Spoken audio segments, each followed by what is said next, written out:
So anyway, I can get carried away. I guess I've tweaked my mentality through the last 3 years since I last talked about homemaking. I think each of us is going to have a different passion, a different vision for our home, and as long as Christ is the center of that, and the ultimate goal is to exemplify the love of Christ and the gospel, and just obedience to the Lord in what it means to be a family, the husband loving his wife the way Christ loved the church, cherishing her the way Christ cherished the church, caring for her, providing for her the way Christ provided for the church to the point of death. That the wife submits and follows her husband the way that the church submits and follows Christ. That harmony, that unity creates such a wonderful place for your family, for your children. And then, of course, exemplifying love, cheerfulness, patience, kindness, the fruits of the Spirit to your children. I say if you got that, then the rest doesn't really matter. It's just, living out the things that the Lord has instilled in our hearts that we're passionate about. There's no right way to do it. I'm passionate about, I'm cleaning my cabinet as I film this. I'm passionate about like the food, I was talking about, so that's part of our home, the way that I make my home. I'm passionate about making sure that things feel clean and decluttered, so I make my home that way. But, I personally know people that are passionate about having homes that feel lived in, that you walk in and you feel comfortable to just throw yourself on the sofa and throw your jacket, and it's not like, oh, am I messing something up? Which my house is not that tidy to where you feel like you're messing something up. And I want people to feel like that when they come to my house too.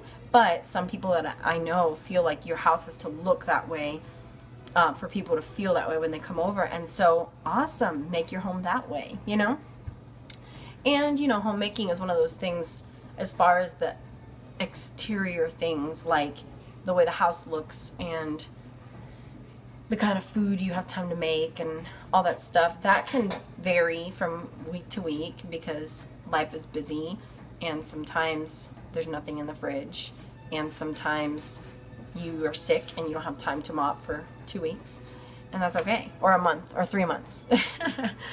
I mean, however long, and that's okay. In the end, it's really, really the core stuff I was talking about.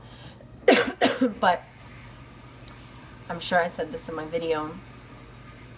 I didn't see it this far in, so maybe I didn't. I think just talking as a couple is important. Like, what do we want our home? What asking your husband, like, what's important to you about the house? My husband particularly is very thankful that I'm a tidier. He just really likes, because he's not a tidier. So if it wasn't for me, the house would probably be like a hurricane came through here. So he's thankful that I can help him in that way. So just asking your husband, how can I help you best?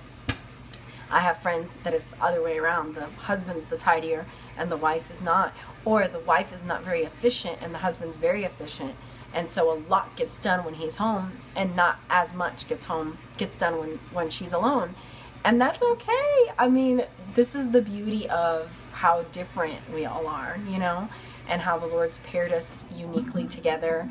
And there's no one right way. And that takes off so much pressure, because the untidy person and the inefficient person can be providing a godly, biblical, beautiful environment for her family. Could be making her home a happy home. And that's what matters the most in the end. So the rest is just, I guess, fluff. But still important. I don't want to take value away from it, because it is very important. And there should be thought put behind it. You don't want to go to the extreme of whatever, who cares about everything as long as we're living the gospel out. That is what matters the most in the end, but the other stuff matters too, because it's a service to your family and a help to your husband and a blessing to people that come over, you know.